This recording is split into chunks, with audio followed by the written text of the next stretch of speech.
Olá, irmãos postulantes da comunidade de vida Shalom. É com muita alegria que nós nos encontramos nessa etapa formativa, onde nós vamos discorrer sobre o ciclo da maturidade humana, né? Então, o tema dessa nossa partilha é sobre o deformante amor desordenado de si mesmo, né? Deus nos criou porque nos amou e nos criou para amar, né? E nos criou a sua imagem e semelhança. O que isso quer dizer, ser imagem e semelhança de Deus? É ter a cara de Deus? Não, né? É ter os sentimentos, é ter a possibilidade de, por graça e misericórdia, ter em si os sentimentos de Cristo, os sentimentos do Senhor, porque nós sabemos que Jesus Cristo é para nós o rosto de Deus. Deus é espírito, é um ser espiritual, ele não tem um rosto. O rosto dele para nós é o seu Filho Jesus Cristo, né? A Santíssima Trindade, Deus que é Pai, Criador, Deus que é Jesus Cristo, Senhor e Salvador, e Deus que é Espírito Santo, o Santificador. Então, ser imagem e semelhança de Deus é tender à santidade, é rumar para a santidade. Mas o homem pecou. Os nossos primeiros pais pecaram e por isso a gente nasce com a mancha do pecado original. E porque nós nascemos com a mancha do pecado original, a igreja nos dá o sacramento do batismo. O sacramento do batismo, ele nos é um carimbo, é um selo de Deus em nós que diz: esse aqui é filho de Deus, essa aqui é filha de Deus. O batismo, ele tira a marca do pecado original, porém ele não tira as consequências do pecado original. Você compreende? Por isso o homem ele tem uma tendência muito grande ao pecado. A nossa natureza humana, ela tende ao amor desordenado por si mesmo, por causa do pecado original. Porque o batismo, e nós todos somos batizados, não tirou as consequências do pecado original em nós. Tirou a mancha, tirou a marca do pecado original. Mas o ser humano, ele é tendencioso ao pecado.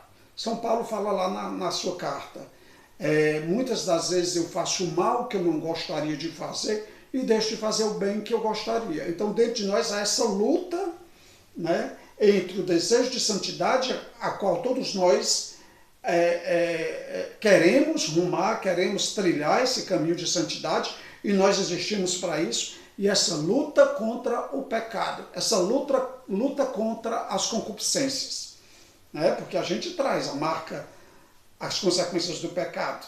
E as consequências estão muito ligadas às concupiscências do prazer, do poder e do possuir. Né? Então, esse amor desordenado que nós trazemos em nós mesmos, né, ele vai rompendo esse desejo de Deus sobre nós, de verdadeiramente sermos imagem e semelhança de Deus. Eu sou João, filho de Deus, homem, Shalom, celibatário, né? Nós trazemos uma identidade. A minha identidade mais profunda é ser filho de Deus. Deus me criou homem, né? Deus me fez Shalom desde toda a eternidade. Deus me chamou a ser celibatário pelo reino dos céus também desde toda a eternidade. Então, aderindo e assumindo a minha identidade, a identidade com a qual Deus me criou, eu vou trilhando um caminho de santidade. João, nós postulantes ainda não temos estado de vida definido, não é? Os postulantes, normalmente, quando se consagra, que se trilha a definição de um estado de vida. Mas você já está na luta. Você já está na batalha que nós chamamos a batalha espiritual. Meus irmãos, quando a gente entra na comunidade de vida, a gente vai se percebendo. Eu acho que o que vocês hoje estão vivendo, talvez seja a maioria, né? Seja um processo doloroso de autoconhecimento.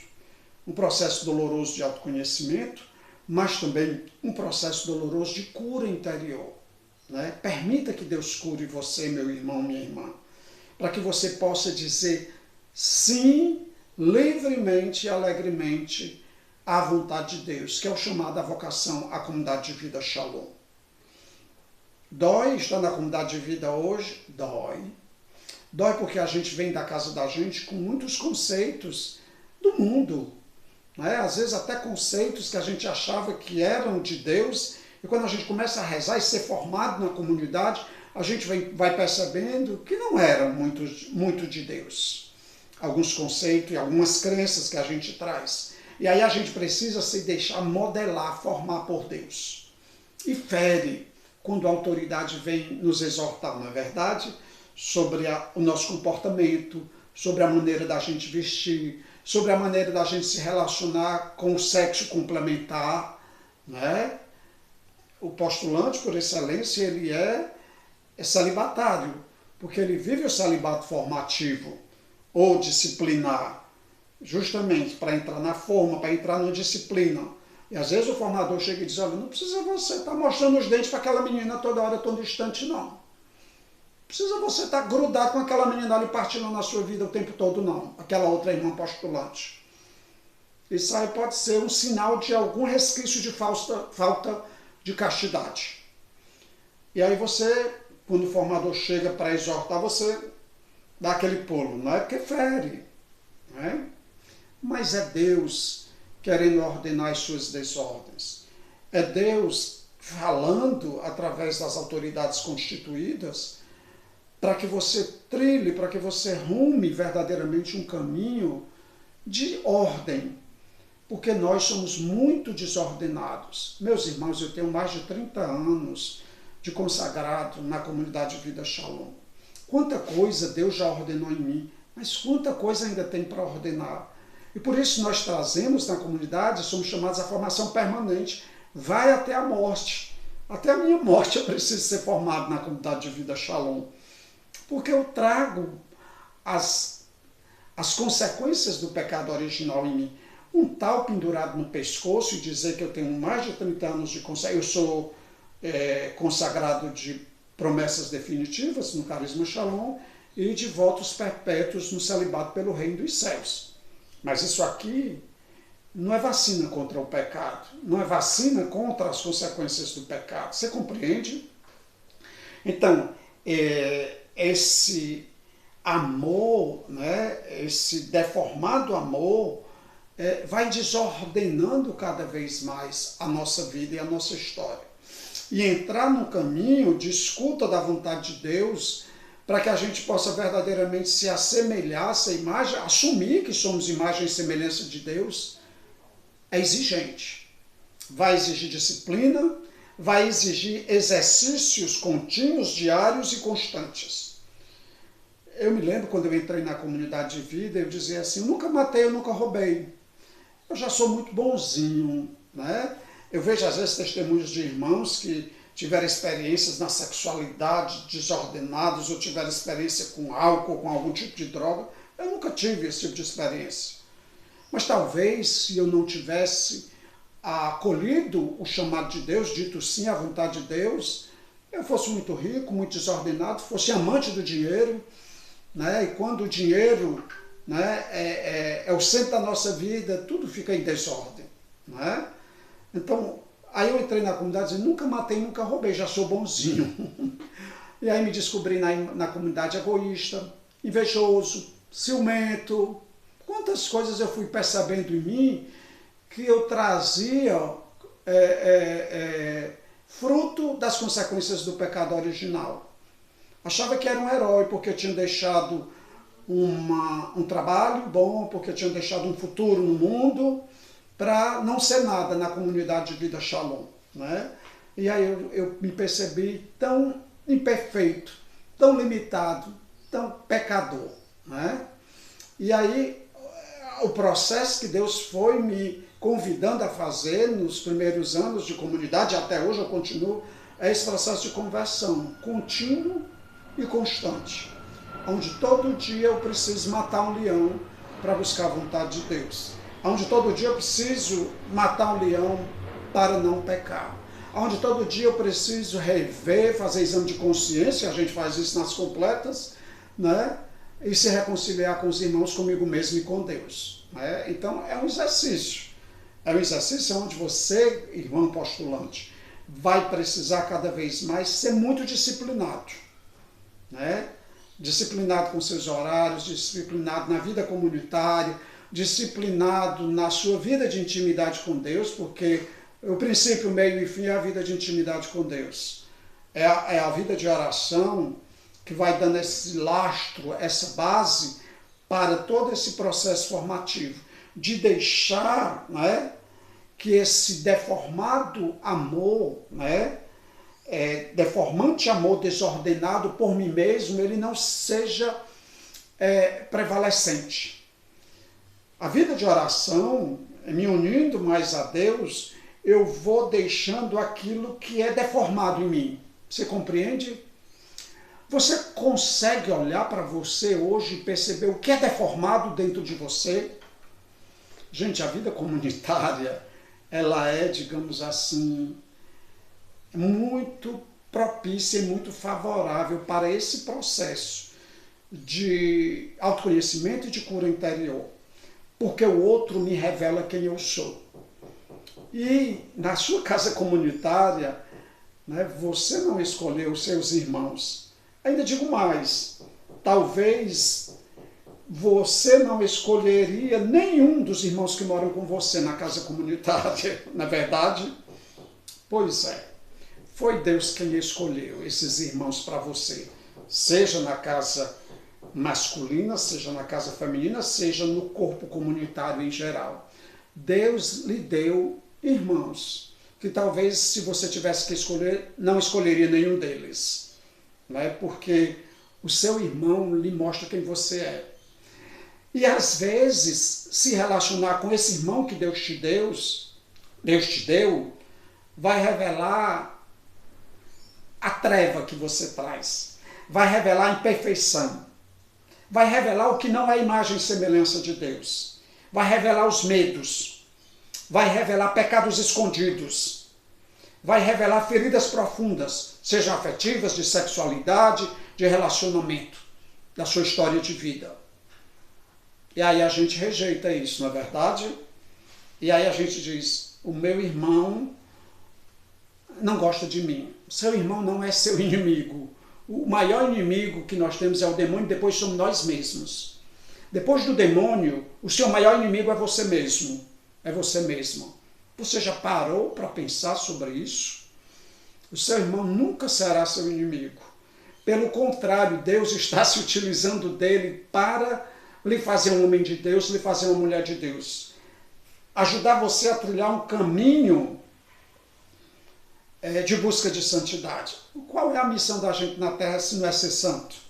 Se não é trilhar um caminho de santidade? Você está na vocação Shalom para ser santo. Você está na comunidade Shalom porque Deus teve sobre você uma escolha desde toda a eternidade. Ele chamou no tempo e no espaço um dia e você disse sim. Mas Deus lhe ama tanto que não quer deixar você do jeito que você está. E por isso Deus é maior interessado em ordenar em você esse sentido de pertença, de ser imagem e semelhança dele. Não é? É muito interessante porque essa é a nossa identidade mais profunda. Os animais irracionais, o cachorro, o cavalo, o jumento, o gato, ele não é imagem e semelhança de Deus. Somente a criatura humana é imagem e semelhança de Deus. Olha que grande privilégio é sermos criados à imagem e à semelhança de Deus. E eu creio que aqui, ser imagem e semelhança, eles são sinônimos, né? Que não é ter a cara de Deus. O rosto de Deus para nós é Jesus. A gente não tem o rosto de Deus. A gente é criatura humana, porque Deus se encarnou como um de nós, né? No seio da Virgem Maria. Mandou seu Filho. Então, nesse sentido, nós somos imagem e semelhança de Deus. Nós temos um espírito, nós temos uma alma, nós temos desejos, nós temos inclinações benéficas, nós temos inclinações maléficas. nós temos uma capacidade imensa de sacrifício, uma capacidade imensa de sairmos de nós mesmos, uma capacidade imensa de amar, mas também nós temos uma capacidade imensa de querer o nosso próprio privilégio, de querer buscar as nossas próprias intenções, a nossa própria, aquilo que nos apraz. Temos um desejo muito grande de buscar aquilo que nos dá prazer, não é verdade? Comer é prazeroso. Um exemplo, comer. Qual é a comida que você mais gosta? É um frango assado? É um camarão? O que é que você gosta de comer? Pense aí. Pois é. Ou é aquele pudim delicioso, aquele bolo, aquela torta de chocolate?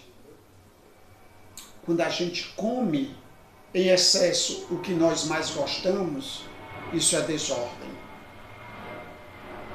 Isso demonstra o quanto nós deformados somos. Ju, quer dizer que até o meu comer, ele mostra se eu sou imagem e semelhança de Deus. É isso mesmo.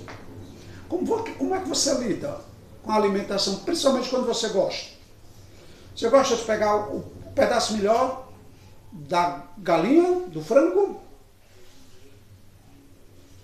Como é que você vai lidando com o simples fato de se alimentar? Você é do tipo que quando você gosta da comida, você enche o prato? Você sabe que isso é falta de educação, não é? A gente coloca uma quantidade razoável e sabe que vai repetir depois. E você coloca, come, todo mundo se serve, depois você repete, se sobrar. Mas quando a gente é desordenado, a gente já enche o nosso prato, não quer nem saber do outro. Por quê? Porque eu estou pensando mais em mim mesmo. Porque o que se levanta é o meu ego desordenado. O meu amor desordenado e deformante por mim mesmo. Você compreende? Esse egocentrismo, que se a gente não rezar, ele vai se levantando toda hora, todo instante dentro da gente. E vai cada vez mais afastando de nós a imagem e semelhança que nós temos com Deus. Por quê? Porque eu vou olhando para mim mesmo. Porque eu vou alimentando o meu ego. Porque eu vou buscando o meu bel prazer. Como está o seu trato com a alimentação? Estou dando um exemplo bobo, bem pequeno. Como é que está? Você sabe que alimentar-se desordenadamente também é um mensurador de falta de castidade. Não é verdade? Não é? A pessoa que tem dificuldade de ser casto, ela tem uma tendência muito grande a ser desordenada no trato com os alimentos. Desculpe ser tão direto, gente. Não dá para estar falando em parábola, não. Viu? Então, você que é postulante da comunidade, você está num tempo sofrido, talvez, mas um tempo maravilhoso para dar uma arrancada na sua vida humana e espiritual. Porque às vezes nós temos mania de desvincular a oração do humano. Não existe uma formação só humana e uma só espiritual. As duas caminham juntas.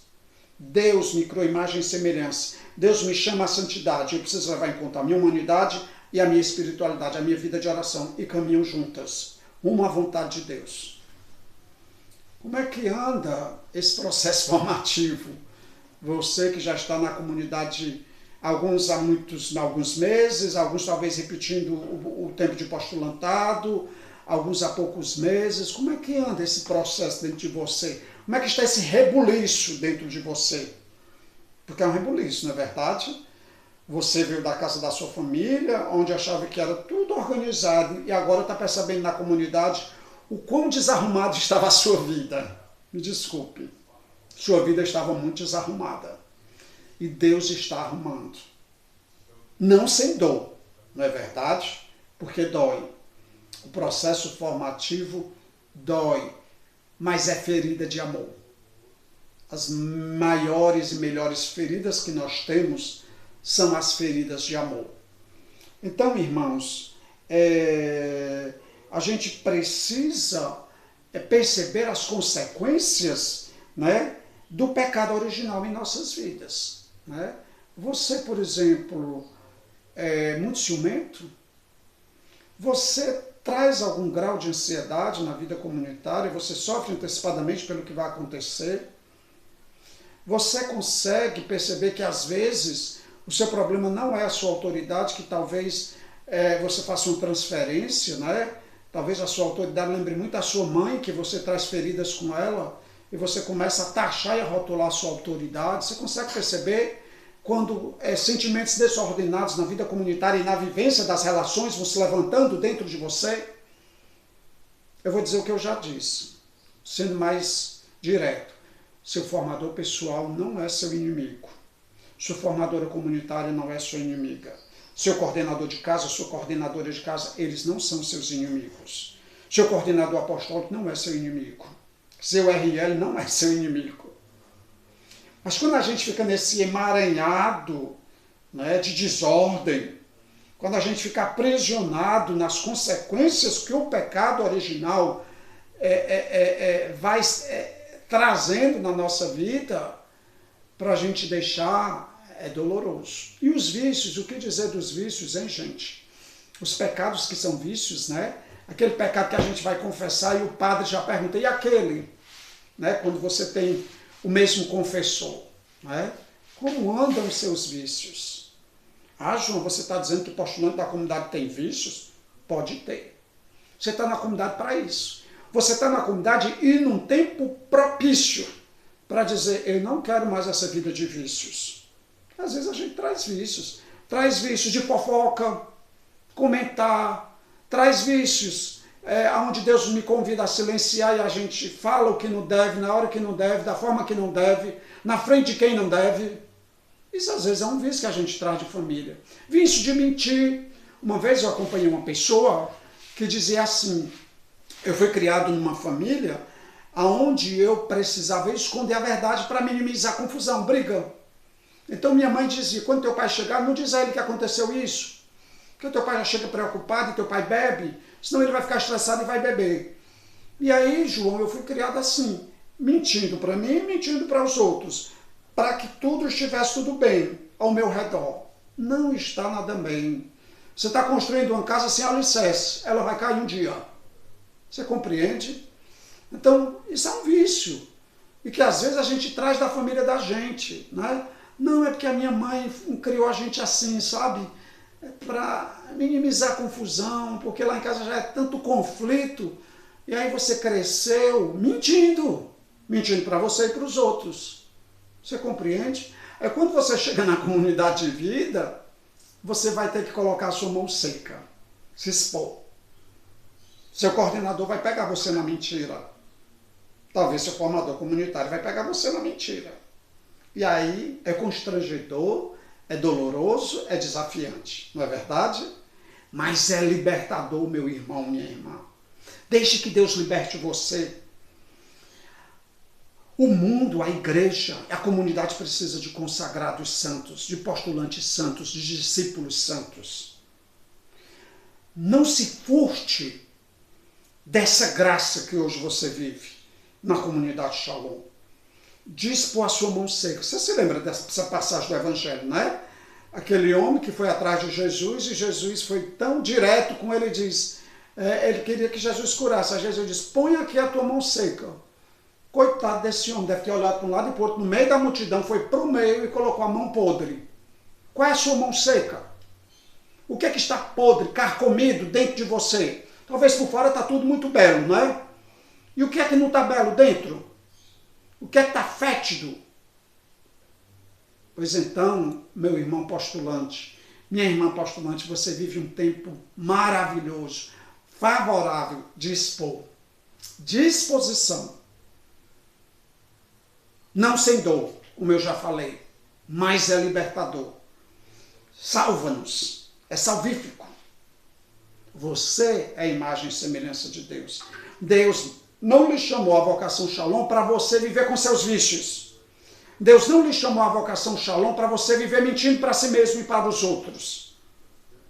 Deus não lhe chamou a um caminho de santidade para você viver buscando o seu bel prazer, amparado no seu egoísmo, na centralização de você mesmo, de você mesmo. Seja homem, seja mulher. Você não é mais menino, amarelo. Você, minha irmã, não é mais uma criança. Vocês sabem, né, que Santa Teresa d'Ávila, doutora da igreja, no auge da reforma do Carmelo, né, ela dizia para as filhas dela, sejam fêmeas. Muito dura. Né?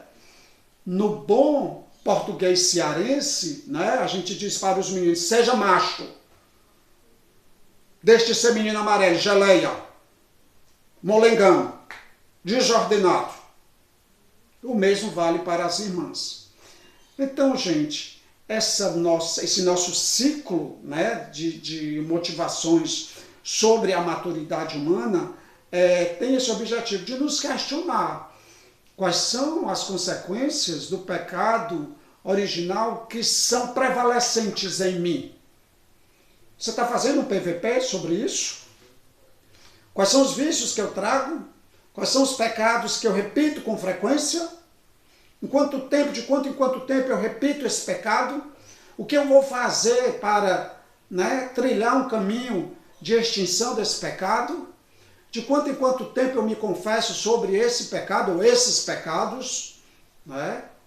Que feridas eu trago que precisam de ajuda do meu formador comunitário, do meu formador pessoal?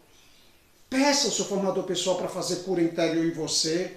Se ele não sabe, ele vai orientar quem possa fazer. Rezar por você desde a sua concepção, quando o espermatozoide se encontrou com o óvulo e formou o ser que é você, a sua gestação, o seu nascimento, a sua infância, a sua adolescência, a sua juventude, a sua idade adulta. Peça, você precisa. Deus precisa de postulantes, discípulos e consagrados que trilham um caminho autêntico de santidade. Né? E à medida que a gente vai se desnudando e se expondo à luz de Cristo, nós vamos sendo libertados. E é esse o processo de formação permanente que a gente vive, e que eu vivo há mais de 30 anos. Né? Como Deus já me curou, quantas mãos secas eu já expus, né? E quantas eu ainda tenho para expor. Na verdade, todos nós temos. Por isso que a igreja não canoniza ninguém em vida. Por isso que a igreja não torna santo ninguém vivo. Porque basta estar vivo para pecar. Basta estar vivo para fazer bobagem. Basta estar vivo para pensar bobagem. Não é? Então, como vencer, João, essas consequências do pecado que estão tão enraizados na minha vida? Como trilhar um caminho autêntico? Primeiro, eu não vou dar aqui a receita, mas eu vou falar a partir de mim mesmo. A vida de oração autêntica. Não perca tempo na capela. Não fique matando muriçoca, mosquito, no momento da oração pessoal, no momento do estudo da palavra, no momento da adoração. Coloque-se em espírito e em verdade diante de Deus. Santa Teresa d'Ávila diz que até as distrações, quando aparecem, a gente leva para a oração. Senhor, eu estou preocupado com o meu pai que está doente, mas eu coloco diante de Ti nessa oração pessoal agora. A preocupação com o meu pai, com a minha mãe, com o meu irmão. Né? Para que você não fique a sua oração inteira pensando no seu ente querido que está doente. Você compreende? Então, eu acho que a primeira luz que eu daria é uma vida de oração autêntica. Não perca tempo. Às vezes tem pessoas que estão na capela e uma pessoa atrás tosse, ela olha. Você não está na capela para estar olhando quem está tossindo, não. Quem derrubou o lápis e a caneta, não. Você está na capela para olhar para Jesus. Você está na capela para rezar, para se colocar diante de Deus em espírito e em verdade. Você está na capela, às vezes, aí passa um carro, dá uma freada, você olha para trás. Trabalhe a sua distração. Trabalhe as suas dispersões. Se coloque em espírito e em verdade. Né? Então, eu acho que o primeiro ponto, eu acredito que é a vida de oração autêntica. A verdade. A vida de oração autêntica. Ser verdadeiro consigo mesmo. Trilhar esse caminho autêntico e verdadeiro. E rezar. Não ficar perdendo o tempo, nem enganando você, nem a Deus, nem as suas autoridades. Porque às vezes a gente encontra, bem verdade, irmãos que estão ali gastando, esperando o tempo passar. Porque eu estou lá atrás, tudo que acontece, o menino se vira para ver o que está acontecendo dentro da capela. Você é assim ou conhece alguém assim? Vida de oração autêntica. Abertura ao formador pessoal. Deixe de enrolar seu formador pessoal. Você precisa pedir socorro. Ah, meu formador, eu tenho esse vício na sexualidade. Coloque, peça ajuda. O ideal era que a gente, na comunidade, a gente tivesse um único confessor. Então, você como postulante, eu não sei como é a realidade da sua missão, mas o ideal era que você buscasse um único confessor que conheça a sua alma, mesmo se você vai mudar de cidade, de missão. Né? Porque você está vivendo um momento tão privilegiado de salvação, de conversão e de formação, que talvez a única pessoa que ele escutasse sempre, né, seria de bom tamanho, ou durante esses 6 meses ou um ano em que você está na missão. Seria muito bom. Então é a oração, a abertura ao formador pessoal, a abertura ao formador comunitário, um bom confessor ajuda bastante.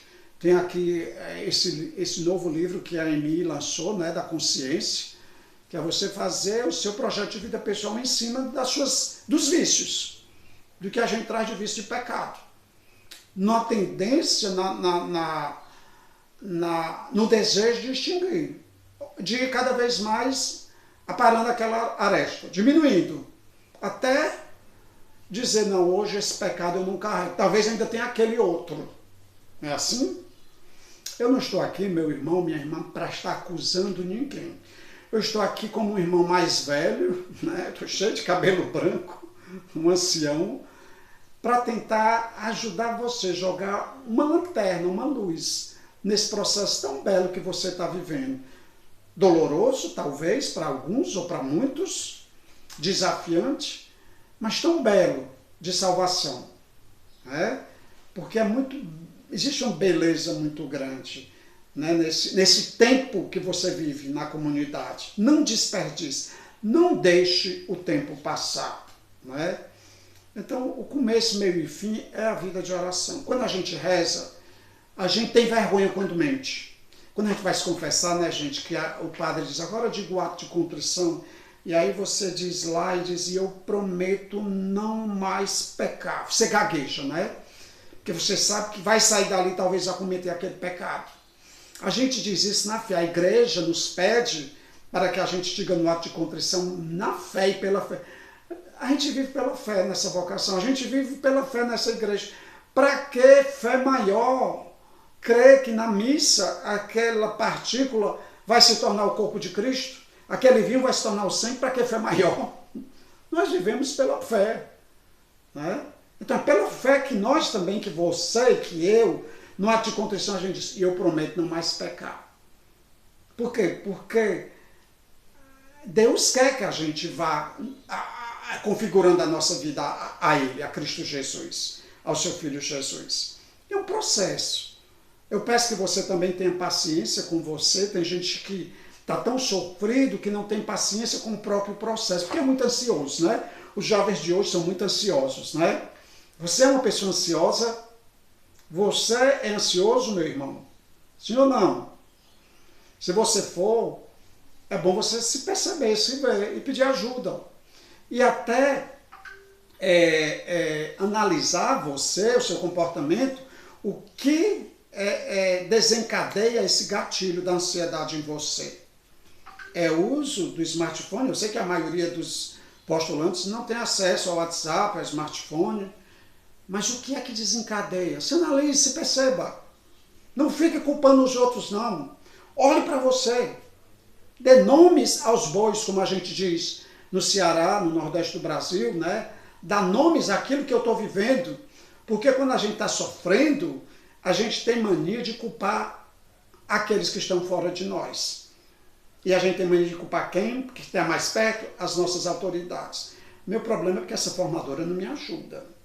O meu problema é porque esse formador pessoal, quem me deram aqui no postulantado, dá certo. Não, esse menino não sabe me conduzir, não. E esse RL, meu Deus, meu Deus, para que mais sem discernimento do que esse RL da minha missão? Eu marquei para conversar com esse menino, eu estou esperando há um tempo e esse menino não me chama para conversar. Né? Ele parece que não se interessa pelas almas, não. Não culpe as suas autoridades. Deixe de ser menino. Deixe de ser menina amarela. Olhe para dentro de si. Como eu falei, e eu vou concluir dizendo, né? O nosso maior inimigo é o demônio, E o nosso segundo maior inimigo somos nós mesmos. Não culpe os outros pelas feridas e as desordens que você traz. E que essas consequências do pecado original, elas ficaram em nós para a luta, para a batalha espiritual. Né? Só por hoje eu vou trilhar o caminho de santidade, só por hoje eu vou rezar mais, só por hoje eu vou me determinar na vivência da pobreza, e ser pobre é estar abandonado nas mãos de Deus. Você está abandonado nas mãos de Deus? Só por hoje eu vou trilhar um caminho de busca de vivência da castidade, nos meus relacionamentos, no meu trato com os alimentos, na minha maneira de agir, na minha maneira de vestir. Só por hoje. E aí a gente vai vivendo cada dia, só por hoje eu vou obedecer. Meu Deus, como é difícil tudo ter que pedir uma banana para pedir na casa da minha mãe. Eu tinha o meu salário, eu comia, eu mandava, eu era autônomo, eu era independente, agora eu me sinto um demente aqui pedindo tudo. Pois é. Nós somos tão desordenados que o conselho, né, evangélico da obediência, ele vai ordenando as nossas desordens. Se a gente não reza, a gente vai se sentir um robozinho manipulado para obedecer. Você se sente assim na comunidade de vida? Talvez precise rezar mais. Porque a obediência me salva de mim mesmo. As piores mãos a que nós podemos estar sujeitos são as nossas próprias mãos. Você compreende? Tudo isso é consequência do pecado original. Então fica aqui esse convite, né? Nesse ciclo que nós estamos entrando de maturidade humana. Deus deseja que nós sejamos homens e mulheres segundo a estatura de seu Filho Jesus. Com os mesmos sentimentos de Cristo, com os pensamentos de Cristo. Agir como Jesus agiria. Às vezes eu me encontro em situações que eu preciso tomar decisões. E eu me questiono assim, eu digo, meu Deus, como Jesus faria aqui? Não é? Como é que Jesus agiria? E às vezes quando eu não consigo ter muita clareza, eu digo, meu Deus, eu conheço bem o Moisés, o nosso fundador, eu dizia, o Moisés, como é que ele agiria diante disso? É limitado, é imperfeito, tem pecados, mas busca trilhar um caminho autêntico de santidade. E para mim, como pai espiritual, me aponta caminhos. E às vezes eu procuro me colocar muito no lugar dele. Eu digo, se ele estivesse aqui, como era que ele faria? Qual a atitude que ele teria? É muito salutar a gente fazer isso. Tá bom? Então, sejam todos bem-vindos, né, a esse ciclo da maturidade humana. Vamos olhar para nós mesmos.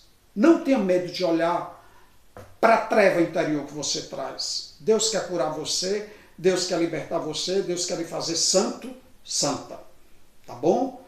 Eu vou ficar em oração, eu já estou, desde que a assistência de formação me pediu essas formações, eu já estou em oração pelos postulantes da comunidade, né? Principalmente da comunidade de vida.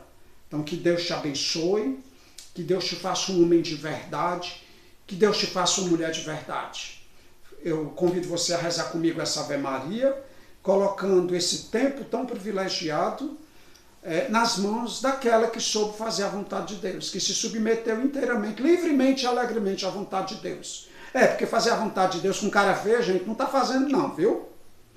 Ave Maria, cheia de graça, o Senhor é convosco, bendita sois vós entre as mulheres, e bendito é o fruto do vosso ventre, Jesus. Santa Maria, Mãe de Deus, rogai por nós, pecadores, agora e na hora de nossa morte. Amém. Ó Maria concebida sem pecado, rogai por nós que recorremos a vós. São José, rogai por nós e providenciai. Nossa Senhora, Rainha da Paz, rogai por nós. Em nome do Pai, do Filho e do Espírito Santo. Amém. Deus te abençoe. Um grande abraço. Shalom.